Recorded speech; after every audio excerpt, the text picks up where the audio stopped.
have to say that 2 vs 2 is a complete standalone title, so you don't have to have played 2 vs 1.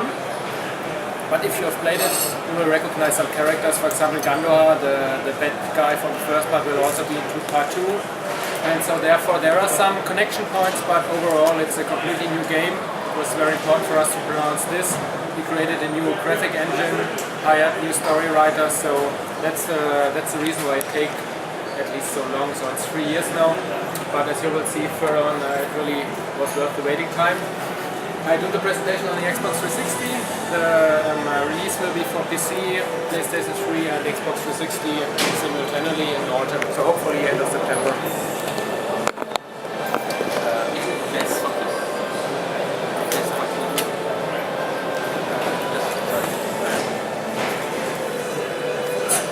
So when you're starting single player, we tell the story about the human man hero, so you can't choose a race or a class, but you will be able to play a woman or an orc in the multiplayer. I will tell you later on about this. So if you start the single player, you can decide to design your own character. It's about 35 different features where you can create a unique character, and that's if you want, so it's up to you if you want to create a unique character or not. You can also choose to play on with a random character. The story itself is told in 9 chapters this time, so we pronounced the main story much more. We hired professional story writers who write the main quests and the side quests, and that's to create a more emotional gameplay. So that was one of the big critics from part 1, that the world was looking nice, but there was too less emotion in the game. You know, starting with the first video, the videos are right now implemented, are all in-game video graphic, and the vocals are not final. So the vocalization is in English, and it's not the subtitles are not synchronized to the vocalization right now.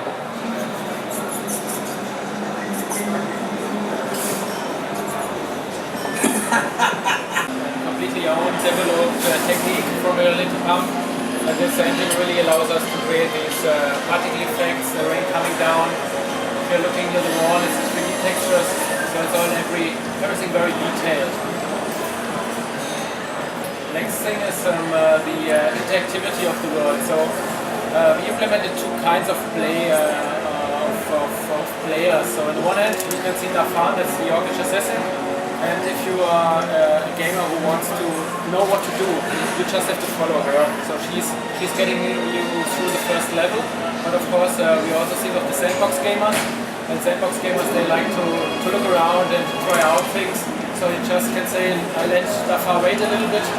And so we did a little thing with physics. So for example, you can put up these barrels, can put them down, you can even throw them later on. That's very funny if you want to attack enemies, so you can throw things at them. You can find some switches if you look around. There's animation missing, of course there will be the animation in the final version. And the thing is, if you are exploring your area, you get rewarded.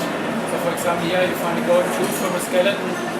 That was very important for us, that if people look right and left from the main path, they will get something, a reward. So everywhere in the game, it's the physics. Here's a little spider in the edge climbing up and down. If you're now coming to the water, then the floating objects, so the big wood is very easily, and then so it's all extremely realistic physics system in the world. Rats, they are escaping into their holes. I will just skip through the dialogues now to save some time. Interesting, during the dialogues you can go around in a certain range, so it's a little thing, but a lot of gamers are annoyed if they just can still like a statue during the dialogue, so you have at least the feeling that you will be a free player. The first chapter is really, the player don't get that much information about the background story. The first chapter is about 15 to 20 minutes. It's just to get the gamer into the game through really fast by some emotional things and a lot of cutscenes. And in chapter 2 the player will learn a lot more about why am I here, what I have to do. So it's in 2 parts, the introduction into the game.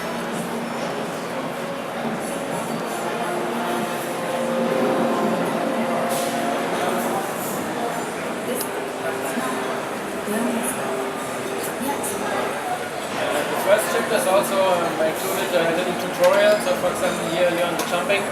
One more.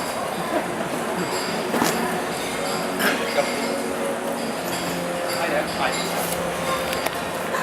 So in our discussions with the gamers we learned that most of the gamers don't read manuals anymore. So we put in the most important steering tools so they don't get annoyed. It's a little bit crazy for us because they don't read the manual and are annoyed and they don't know what to do, but that's the way it is. Here again it's a very nice, the graphic capabilities of the engine with the rain coming down in this little puddle.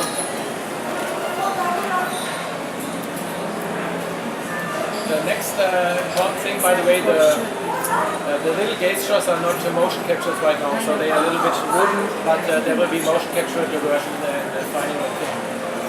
The next thing is that we really wanted to create unique places and regions. So now we are coming in the upper part of the castle, and as you can see there's no recycling of any wall textures from the dungeon below.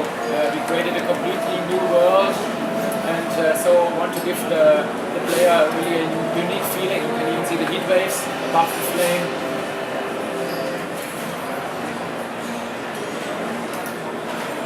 Again here in the bibliothecary, so again a completely new feeling, some nice graphics. It's the dynamic light sources, so light sources are rendered in real time, shadow and light. There should be a hidden door in this hall.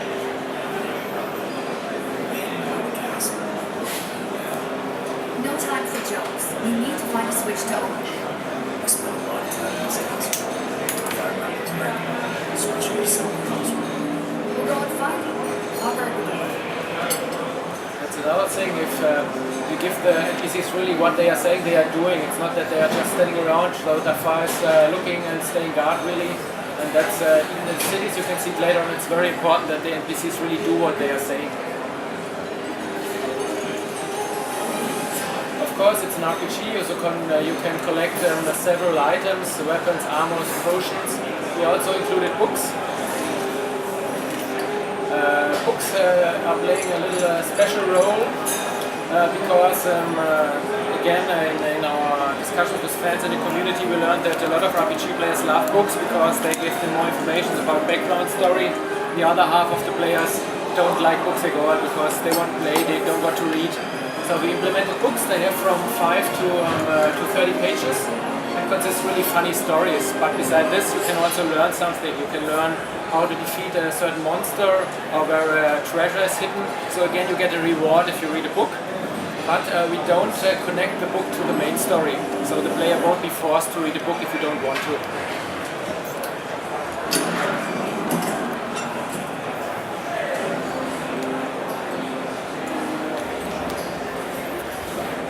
I see you found the switch. Now we must